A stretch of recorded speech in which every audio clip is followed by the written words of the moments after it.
اگر کوئی پہلے مرشد لیا ہوا ہو، کامل مرشد، تو اس کے وصال کے بعد دوسرا مرشد لے سکتے ہیں، یا مرشد لیا ہے لیکن اب دل مطمئن نہیں ہو رہا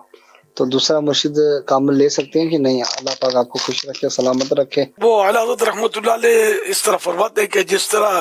ایک عورت کے دو شوہر نہیں ہو سکتے، اسی طرح ایک شخص کے دو پیر نہیں ہو سکتے، پیر ایک ہی ہوتا ہے۔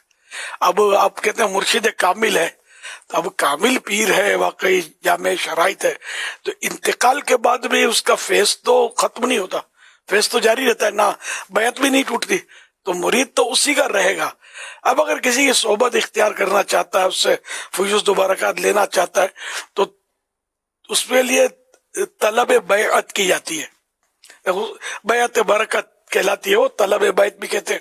تو اب کسی کا طالب بن سکتا ہے، تو وہ پیر صاحب زندہ ہو جب بھی بن سکتا ہے، یعنی ظاہری طور پر حیات ہوں اس وقت بھی بن سکتا ہے، اور انتقال کے بعد بھی بن سکتا ہے، مگر مرید اسی کا رہے گا جس کا یہ پہلے مرید ہے۔ دوسرے کا طالب ہو جائے تو اس سے اس بیعت میں فرق نہیں آئے گا، وہ اپنی جگہ پر بدستور قائم ہے۔ ہاں دل مطمئن نہیں ہے، اس کی وضاحت نہیں کی کہ کیا مطمئن نہیں ہے، جبکہ مرشد کامل ہے آپ کہہ رہے ہیں، تو پھر دل کیوں مطمئن نہیں ہے؟ اگر پیر میں کوئی ایسی شرعی طور پر خرابی ہے جس سے اس کی شرط کوئی چھوٹتی ہے، تو اب ایک پھر تو اس کی بیعت جائز ہی نہیں ہے، بیعت توڑ دی جائے اگر شرط کوئی نہیں پوری ہو رہی، ورنہ یہ کہ خامخواہ وسوسوں میں آ کر اپنے پیر تبدیل کرنے کی ضرورت نہیں ہے۔ البتہ پیر سے عقیدت ختم ہو گئی، اپنے پیر سے چاہے پیر